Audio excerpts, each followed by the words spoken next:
What's happening, folks? Back with another reaction, back with some more Keane, and we're returning to Under the Iron Sea 2006. Thank you again to Philip for providing the larger catalog. And the next track is Put It Behind You.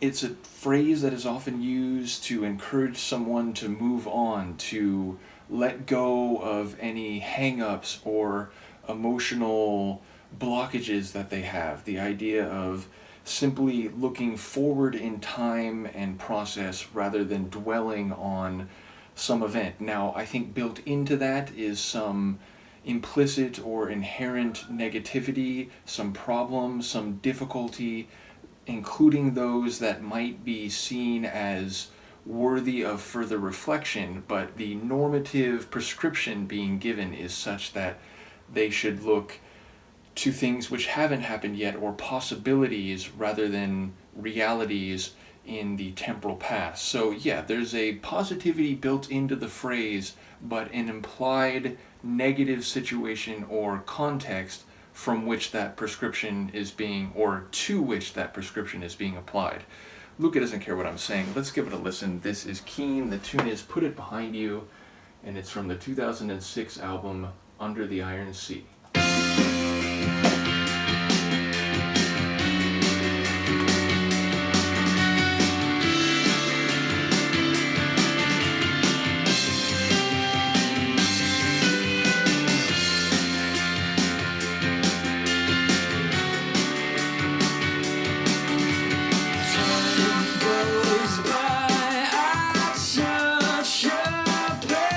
It's funny how it's easy.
Another good one from Keane. So I like Chaplin's vocals. The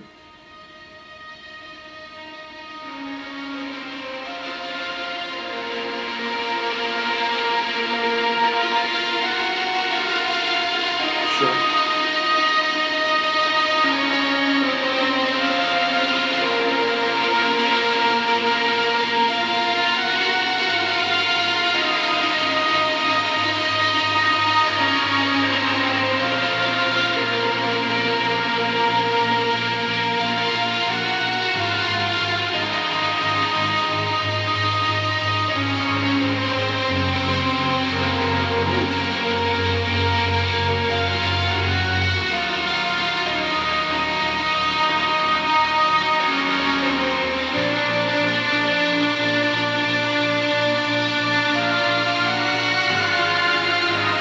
Suddenly like a solar fields or like carbon-based life forms tune.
It's all set to do an outro. And now I'm stunned. Okay, I don't know if that changes what I'm going to say here, but it certainly expands and maybe crystallizes it somewhat.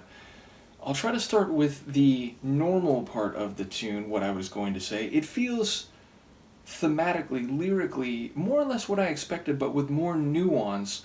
The idea of time being a bit of a double-edged sword, like time is, it can heal you, it can help you, because as more time passes, I think the implication goes, the less you'll feel required to hold on to whatever this issue or problem was in the past, and more willing to let it go and to put it behind you where it can't harm you anymore, or it's part of your history but not your present or future.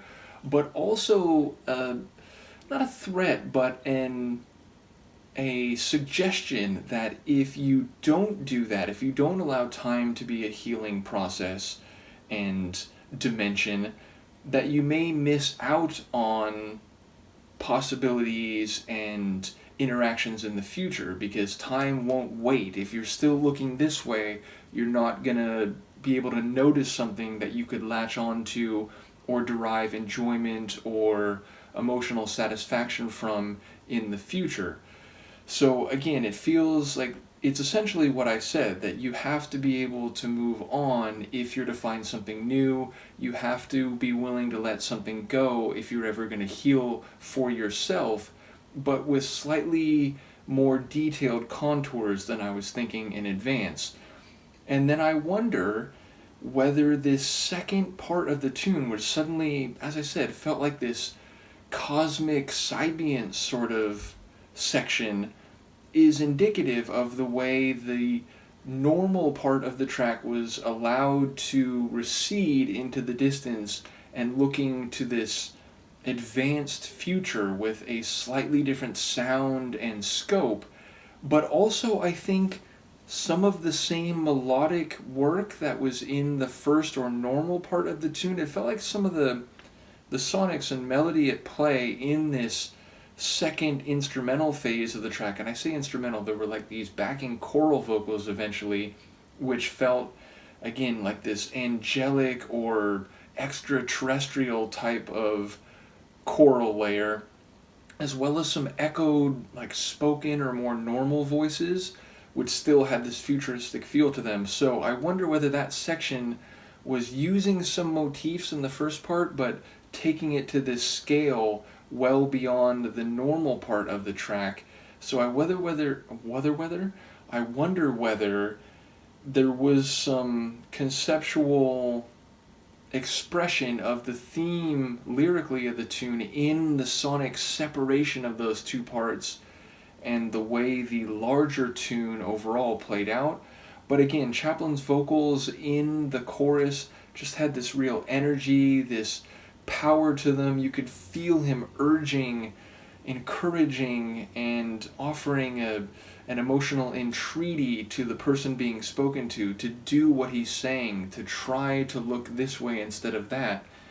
So yes, more good vocals from him, and I enjoyed I think there were keyboards and guitar, and at a couple moments I wasn't sure like what was carrying the melodies of the normal part of the track, but it feels like there was maybe both of those layers interacting with each other. And as I said, there was a section near the end of the regular part of the tune where the bass was really standing out too. So a nice synthesis of sounds, and then it just went to this whole other level that I was not expecting. So a cool tune, and more than what I would have meant had it ended when I thought it was. So yeah, a very memorable one. Let me know what you think of this, and I will see you next time.